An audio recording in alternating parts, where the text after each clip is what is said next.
Ladies and gentlemen, we all rise to welcome the President of the Republic of South Africa, President Cyril Ramaphosa.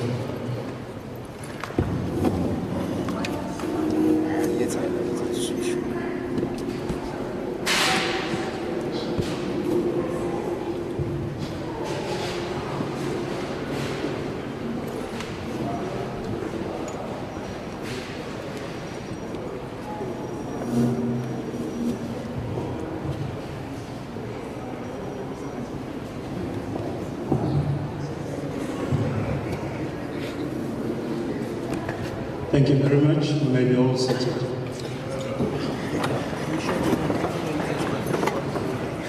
Good morning, ladies and gentlemen. My name is Vincent Magwenya. I'm the spokesperson to the President, and I've been tasked with driving this morning's proceedings.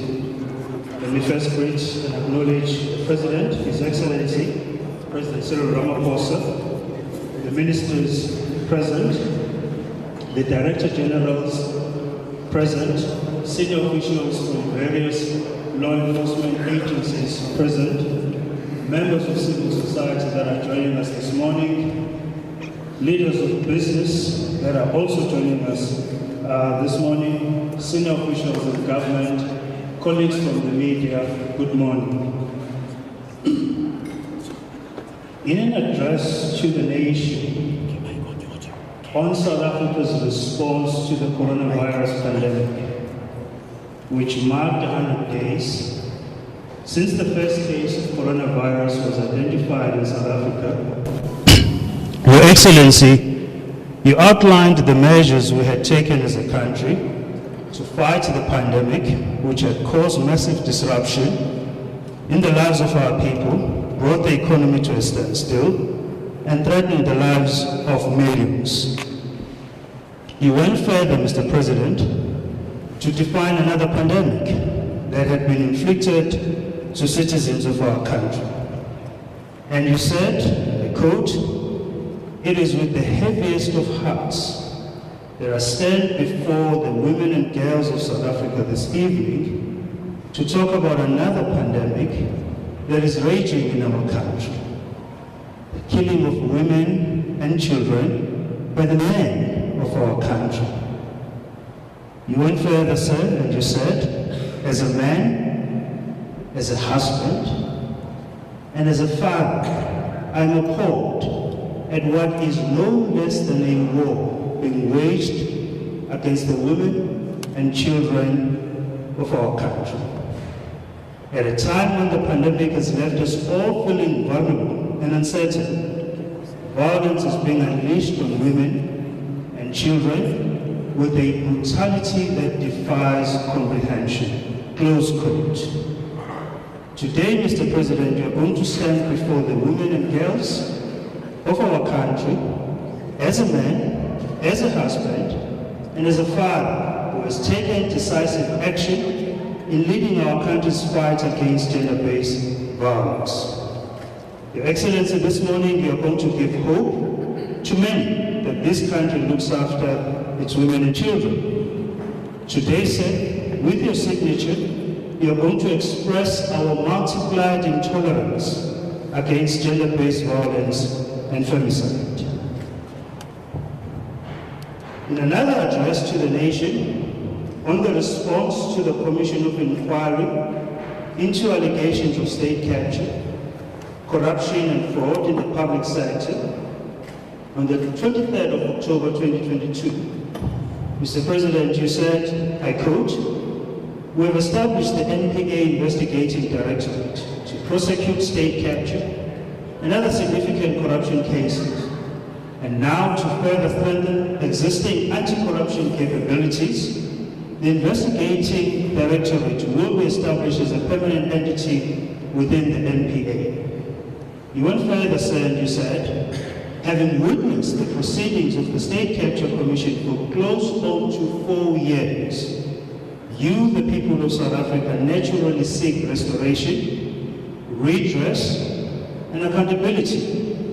You expect your country's economy and its state to be ethical and free of corruption as it serves your needs and broader interest of all the people. The actions we are taking and the implementation of the Commission's recommendations are designed to provide redress in respect of the events of the past and to advance the renewal of our society. Today, Your Excellency, you are affirming your commitment to the people of South Africa that there will be accountability and the redress they seek against acts of corruption will be delivered. With those words, ladies and gentlemen, I've painted a picture of why we're gathered here this morning for the historic public signing of the National Council on Gender-Based Violence and Femicide Bill and the National Prosecuting Authority Amendment Bill. And to kick us off this morning, I'd like to invite the Honorable Minister Zuma to extend welcome remarks and conclude by inviting the President to address the gathering.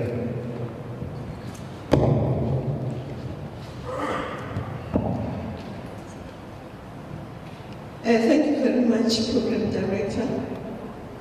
Greetings to Your Excellency, President Cyril Ramaphosa.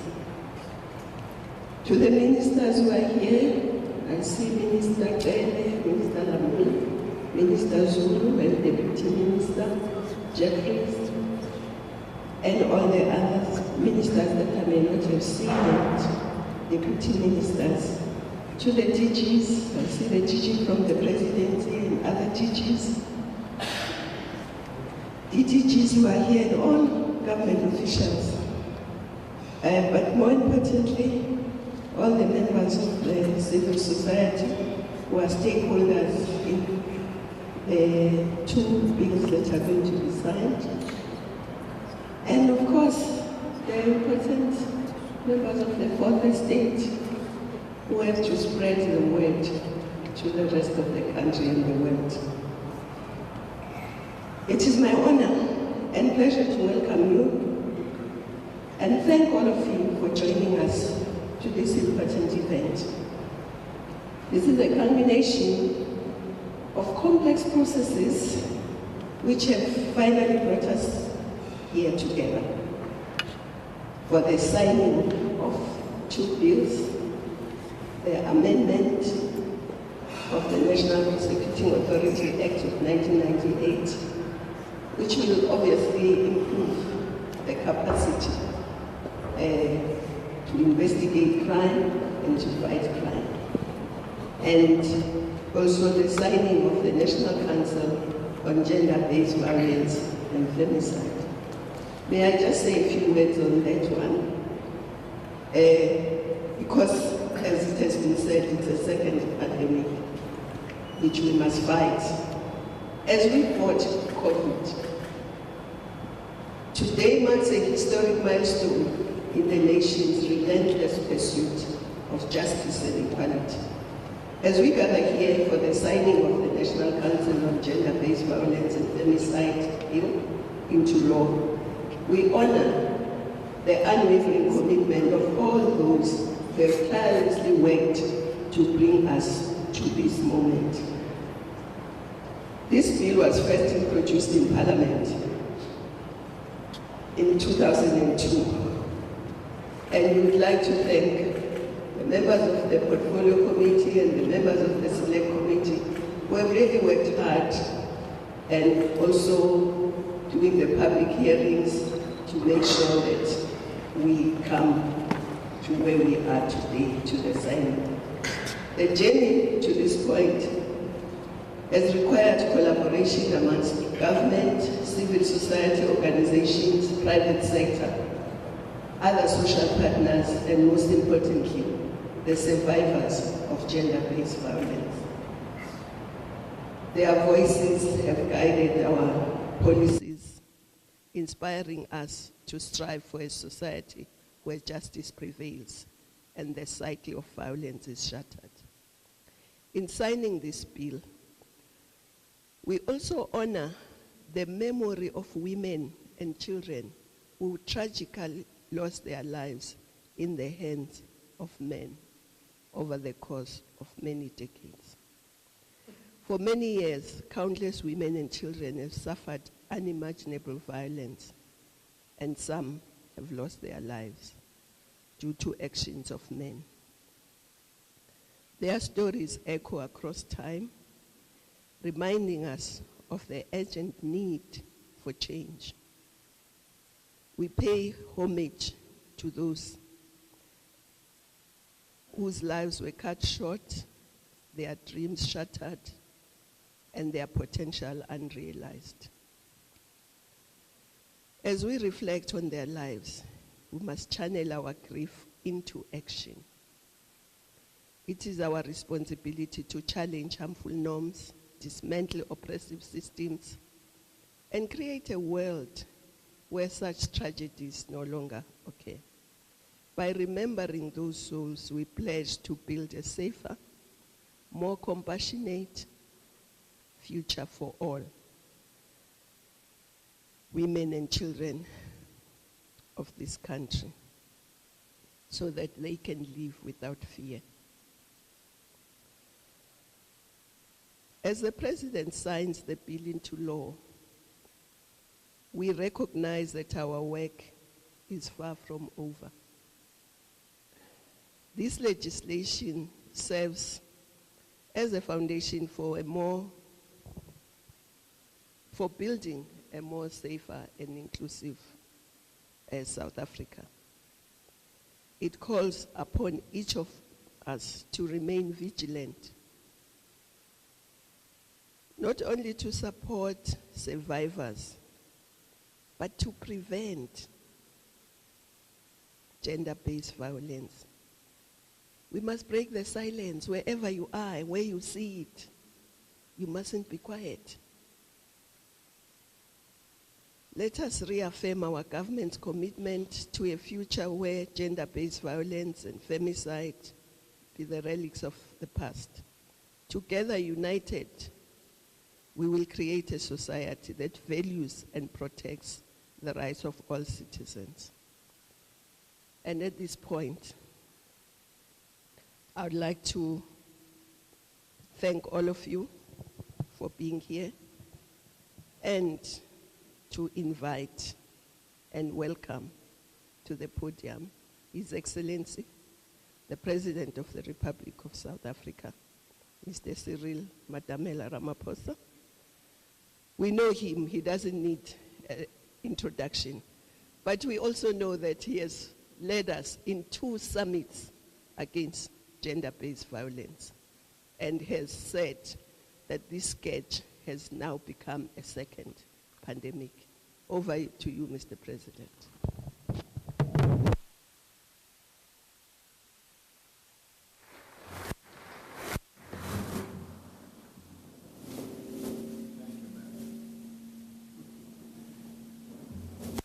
Let us be seated, please.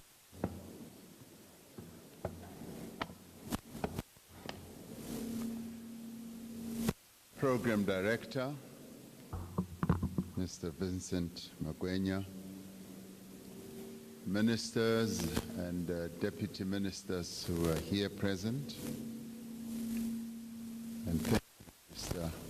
Dlamini Zuma, for giving me this opportunity to speak here.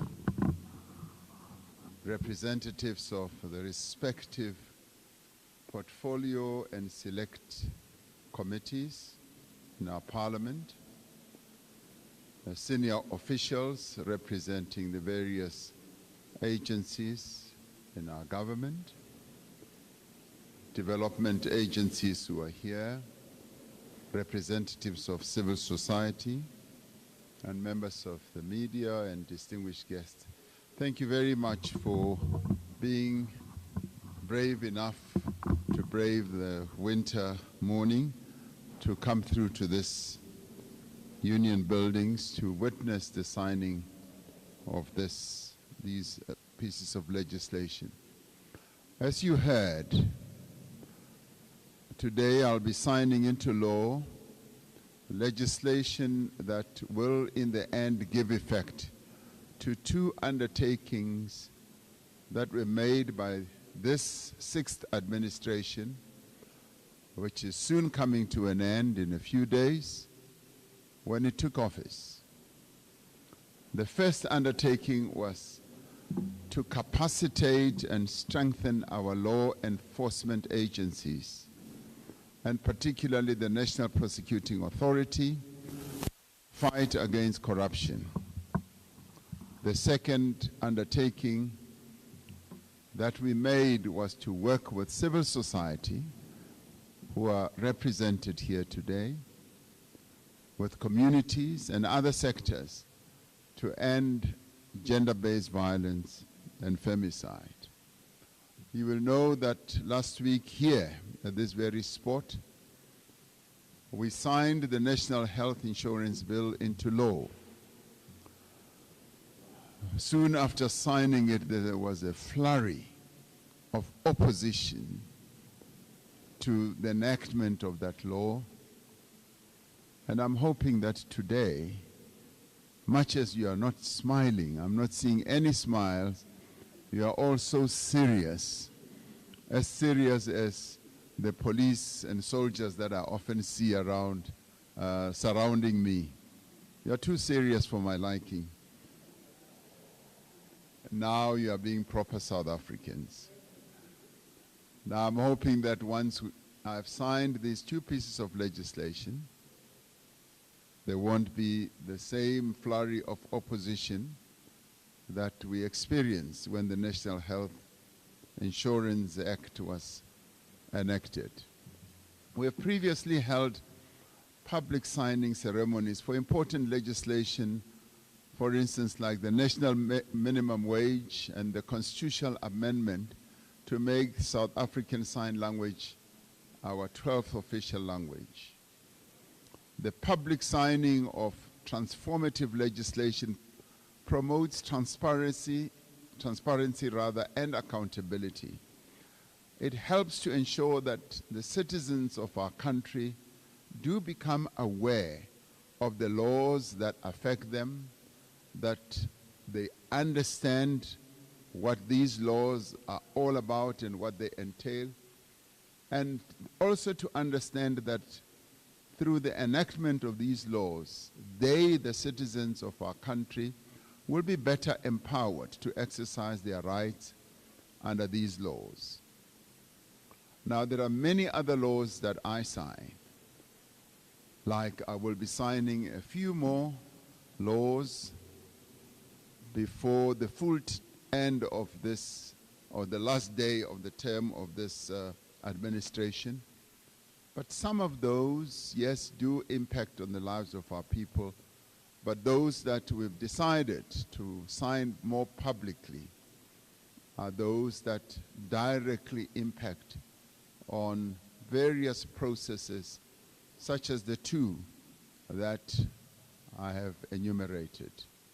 Corruption and gender-based violence are two scourges that plague our country and corrode our social fabric. As we mark 30 years of democracy, we know that our aspiration to be a fully equal society cannot be achieved as long as criminals and corrupt people steal the resources meant for the benefit of the poor, and for as long as this country's women and girls do not feel safe and feel free to walk the streets of our country. The two pieces of legislation that I will sign today do form part of the government's efforts to strengthen institutions, to develop partnerships, and to build state security, but more importantly, to improve the lives of our people. The first piece of legislation facilitates the establishment of the National Council on gender-based violence and femicide. Now, this statutory body, which was envisaged in the National Strategic Plan that was crafted by the women of our country. Soon after I became president, many women in our country marched to the union buildings and said they will not leave until I have come to listen to their cries and their concerns. And indeed, they were here gathered outside for the rest of the day. And one kept thinking that, well, they will deliver the memorandum to the Director General, but they made it clear that we are not going to leave. We are going to sleep here. And when I thought of the specter of women of our country sleeping here at the union buildings, I had to wake up at about, no, I didn't wake up, I don't sleep early. I think it was 9 o'clock at night. I came to the union buildings after talking to a number of ministers, including Minister Klele. And I came. I didn't come in my pajamas. I came fully dressed in a tracksuit or something. And they outlined the concerns and the heavy burden that they were bearing as the women of our country. That led to thorough engagement. The only reason they left the union buildings that night was a firm undertaking from me and the government that we are going to pay much more serious attention to the concerns that they were raising. That's how we finally got them to agree to walk back to their vehicles. And following that, we seriously embraced the whole process of addressing gender-based violence, not that we hadn't done before, but it was with much more determination, working together with the women of our country in their various organizations. And for me, the greatest joy was being able to hear them one after another. And I recall very clearly when one of the women, when we held the first summit, they made me sit right in the front, as I always do. And she went to the stage, and in describing the hurt and the injuries that she had sustained, she even undressed in public. And it was not so much to make a spectacle. It was much more to demonstrate what gender-based violence does to the women of our country. And I can tell you that the message sunk in. It was after that summit when they had taken decisions, clear decisions to put together a national strategic plan, that we embarked on a much more enriching journey, which has led to the amendment of a number of other laws that deal with bail refusal for those who are accused and who are charged for either rape or murder of women, and many other processes and legislative strictures that should follow that.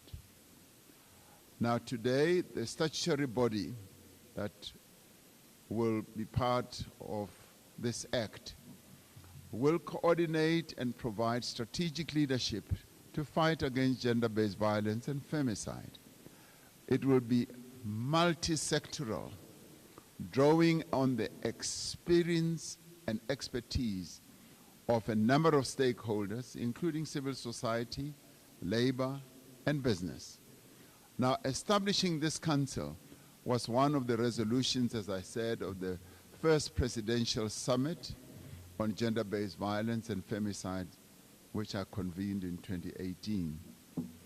Since then, working together, we've made important progress. The National Strategic Plan was developed together, as I said, with civil society, and was a response to this national emergency, which I dubbed the second pandemic, following on COVID-19. We have founded the Women's Economic Assembly, collaborating with civil society and business. This initiative aims to integrate women-owned enterprises into industry value chains, promote sustainable economic development, and empower the women of our country economically. And this we did too, in response to some of the issues that were raised by the women of our country as they spoke out about the abuse of women, not only physically but economically as well, and called out that we needed to be much more serious on economically empowering the women of our country. Around 21 billion rand was dedicated over the medium term to the implementation of the 6 pillars of the National Strategic Plan, including the economic empowerment of women. We enacted new laws, as I said, to strengthen the response of the criminal justice system to gender-based violence.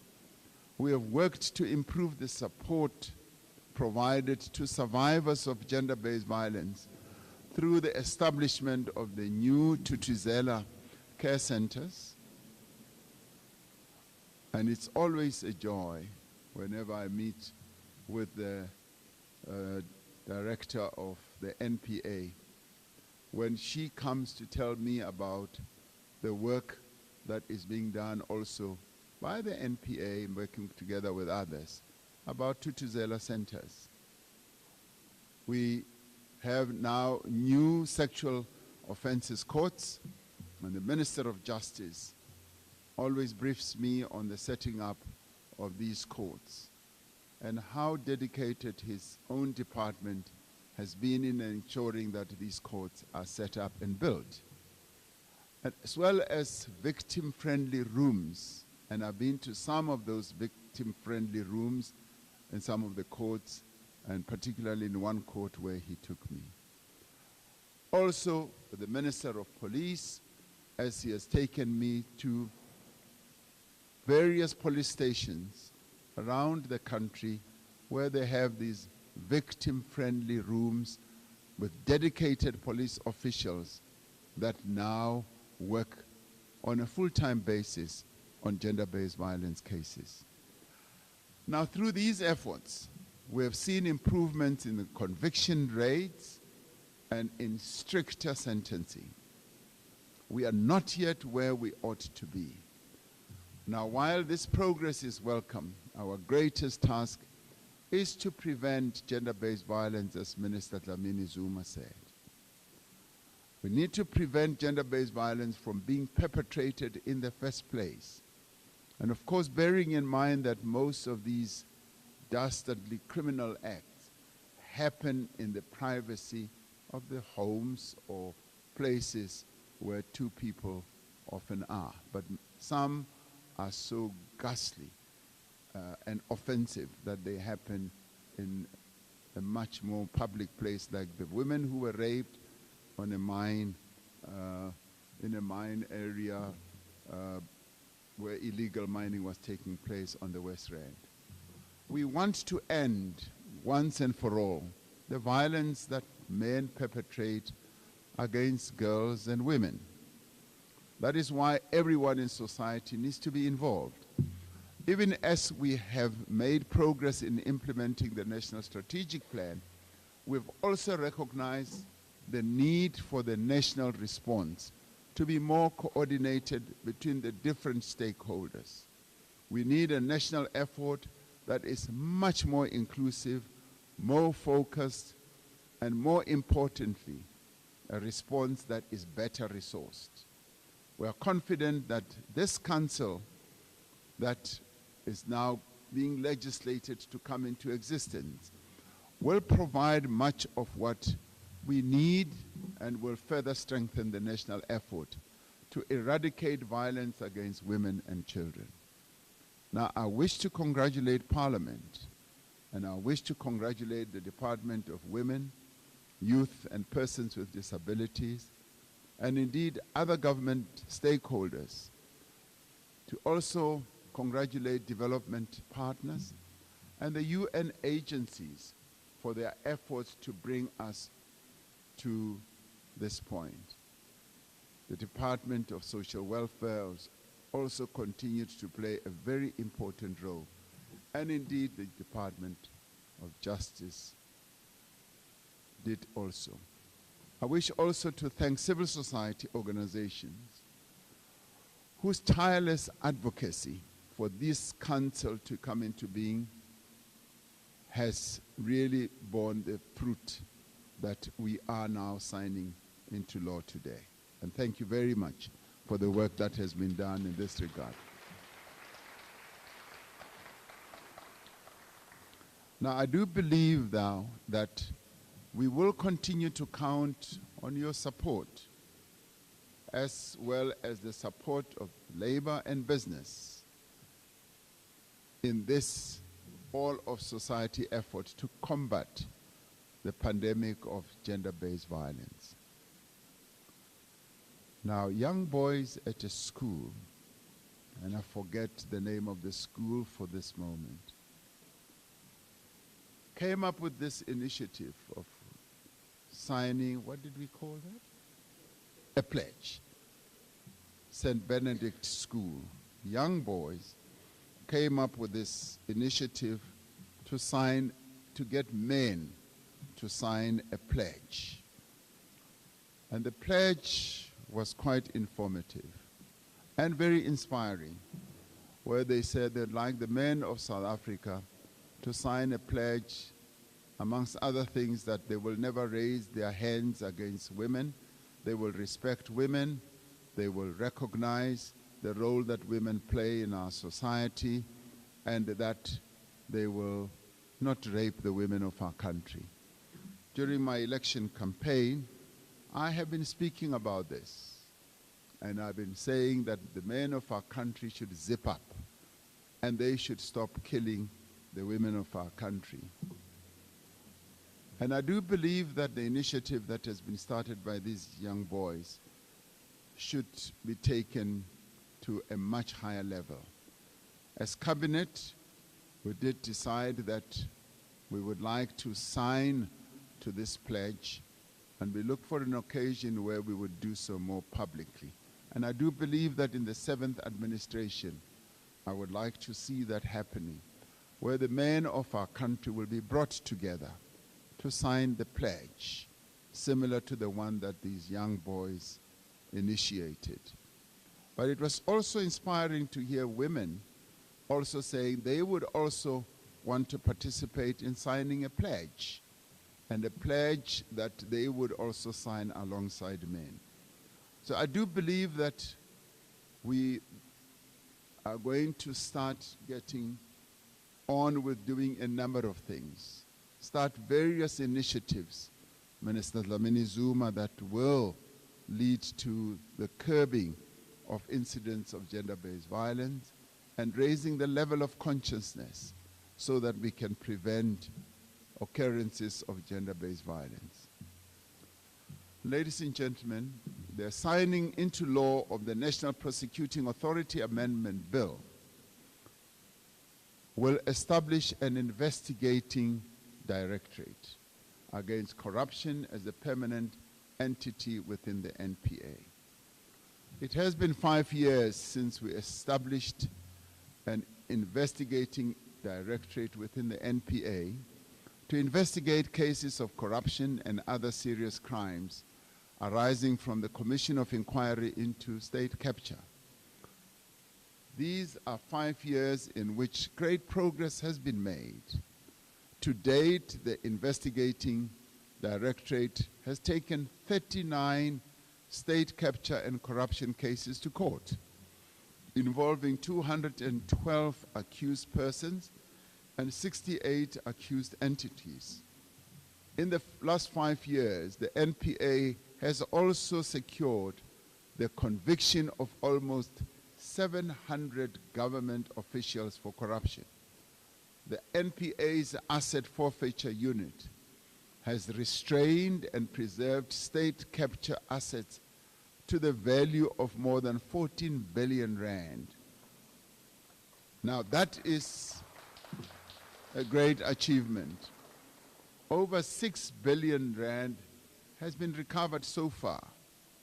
6 billion rand that was stolen, 6 billion rand that had flowed into the hands of those who were part of state capture has been brought back, and the 14 billion has been preserved.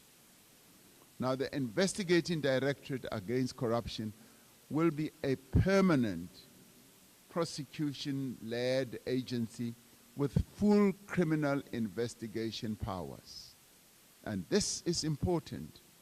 This legislation will help to overcome challenges with capacity and expertise within the NPA to investigate and prosecute complex corruption cases. The Investigating Directorate Against Corruption will be able to recruit and also to retain specialist skills to deliver on its mandate. Permanent criminal investigators will be appointed, and they will have full police powers. The Directorate will be able to reap the benefits of collaboration with the private sector and other social partners. By way of example, efforts are underway as part of this partnership between government and business to create a digital evidence unit specializing in the identification, the collection, analysis, and prevention of digital evidence. Prosecution is the state's most serious and credible instrument of accountability.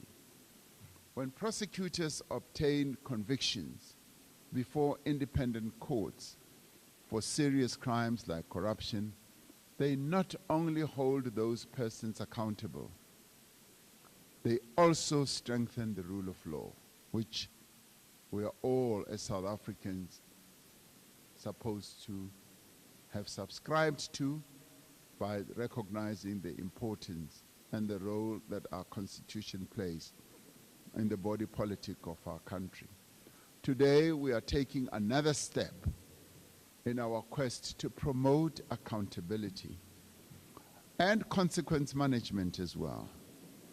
The criminal actions of those involved in corruption and the perpetrators of gender-based violence may differ in nature, but the consequences of both are devastating. Corruption and gender-based violence are affronts to the human dignity that is the inalienable right of every South African. Now, these forms of criminality are holding our country back and preventing us from realizing our full potential. As one goes through the length and the breadth of the country talking to our people, some of the two important issues that they raise is corruption as well as the scourge of gender-based violence against the women and girls of our country. Now, the signing of these two acts signal our determination to continue to build an ethical, capable state with strong institutions that can deliver on their mandate of improving the lives of every South African. Now, I want to call on all stakeholders in government, in business, in labor, and across civil society to make these two new entities a success. So what we are unleashing today are the two key entities that are aimed at giving the people of our country confidence that we are serious about fighting corruption and that we are serious about addressing gender-based violence and ending it. And on the issue of the independent directorate, I do want to thank the parliamentary colleagues. I also want to thank the various departments. But I also especially want to thank Minister Lamula, who was straightforward enough and came to me and said, President, we've got to make the independent directorate, truly investigating directorate, truly independent, and we've got to set it up. So I want to thank everyone who's been involved in this journey, and much as you are not smiling much this morning, I am smiling in my heart, and I want to tell you, I want to tell you that each time I've stood in public meetings and have listened to the cries of the women of our country, I knew that we needed to respond, and we needed to respond in a convincing manner. And each time I stood in Parliament, as various members of Parliament kept on harping on the issue of corruption and saying, you are not doing anything about corruption. And where I would retort and say, what would you like me to do? To be judge, to be prosecutor, to be the policeman, and to be all these three things combined. And I have remained committed in saying, my job is to enable the various entities of government to do their work, and to do the work effectively and to achieve their mandate or execute their mandate. And I've said, we want the police to do their work as effectively as possible. We want the NPA to do exactly the same. And in this case, we want the ID also to do its work, and the Council on Gender-Based Violence that we are establishing today to do all it can to help us address gender-based violence.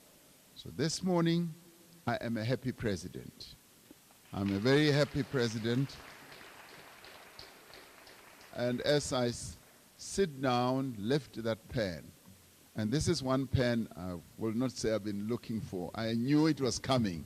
So this morning, I have my pen and I'm going to sign these into law. Thank you very much.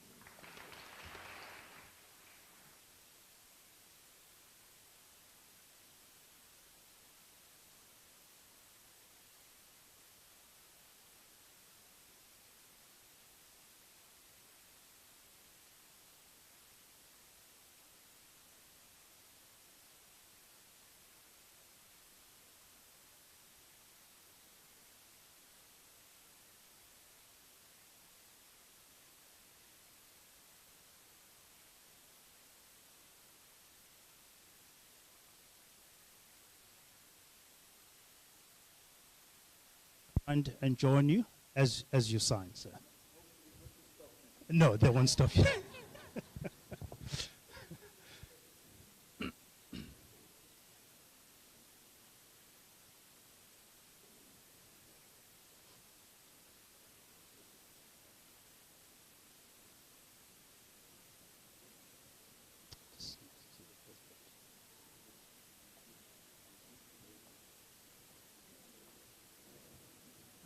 Deputy Minister, please join. Thank you.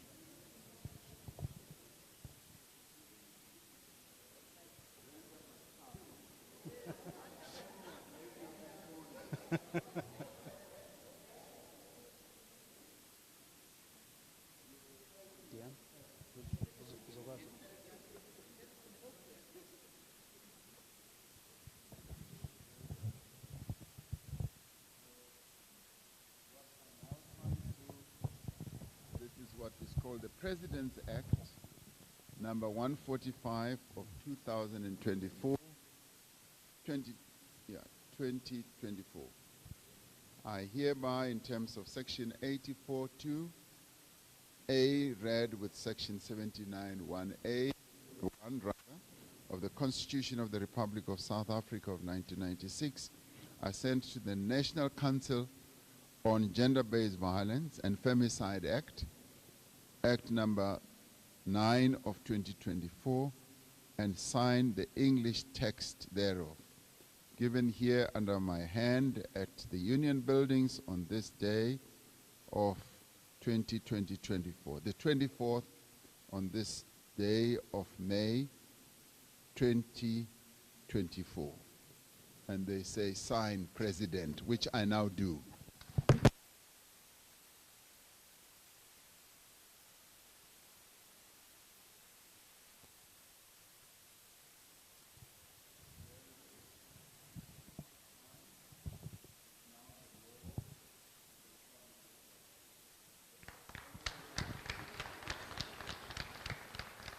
Thank you very much, Mr. President.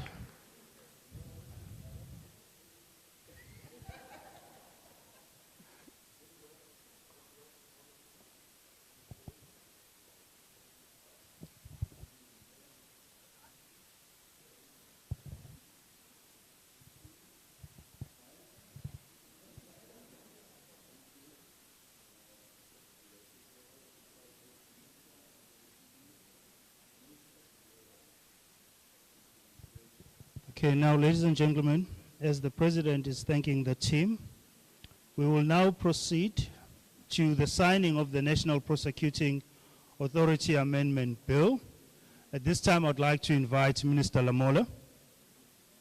I'll also invite the leadership of the NPA and the Deputy Minister, John Jeffries. I'd like to invite other senior officials of various law enforcement agencies that are present. Minister Tele, Commissioner Masamula,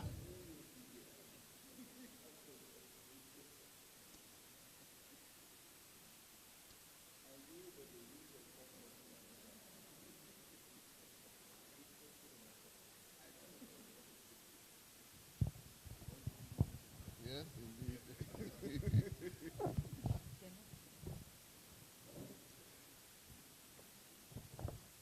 I now have the opportunity to sign the National Prosecuting Authority Amendment Act through the President's Act number 108 of 2024.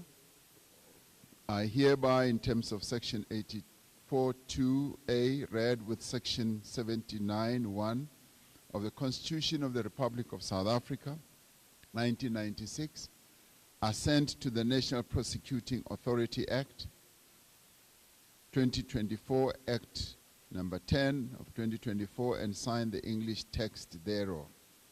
Given under my hand at the Union Buildings on this, the 24th of May, the year 2024. They now say, as President, I should sign, which I hereby do, willingly and happily.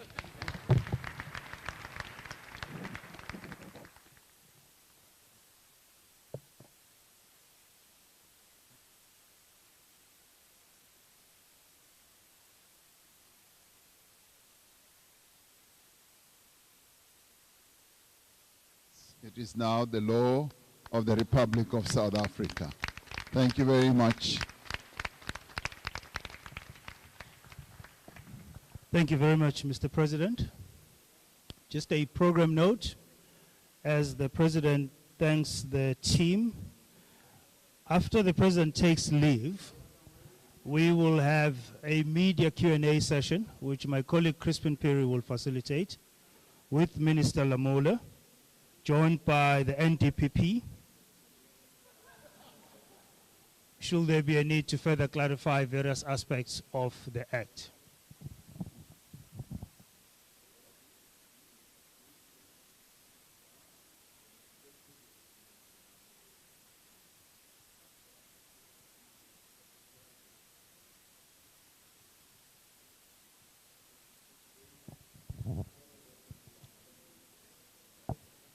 Thank you very much, Mr. President.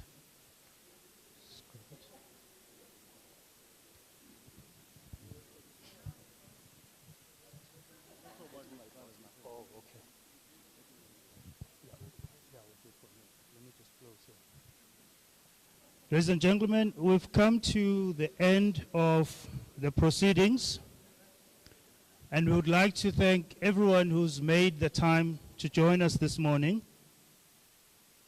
various Chapter 9 institutions who are here with us, business leaders, officials from the Department of Women, Youth and Persons with Disabilities, officials from the Department of Justice and Correctional Services, officials from the NPA, various law enforcement agencies that are present. Would like to thank members of UN Women, SANEC, UNICEF, and other civil society organizations who are with us this morning. We've come to the end of the proceedings and will now allow the President to depart. And at this time, I'll invite Minister Lamola to come forward so that we can commence with a brief media interaction and take questions from the media. Crispin?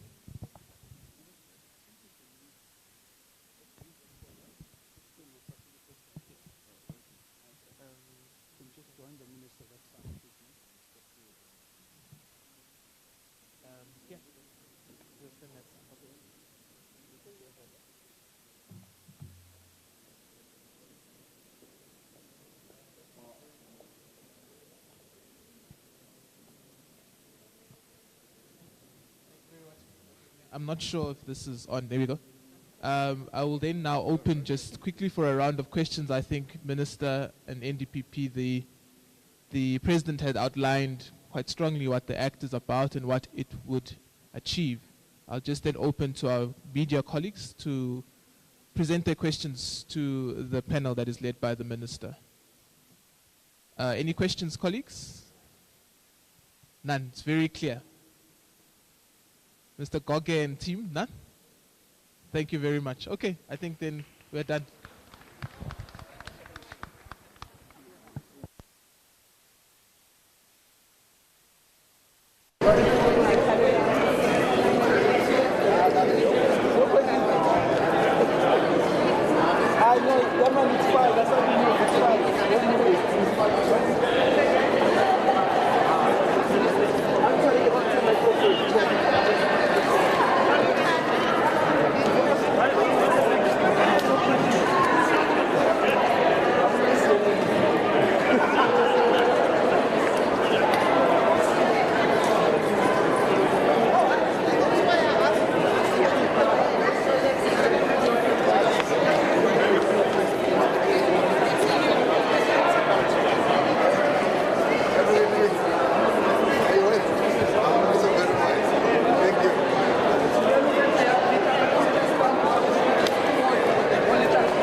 I'm bringing her now. Yeah, sure. Are you ready?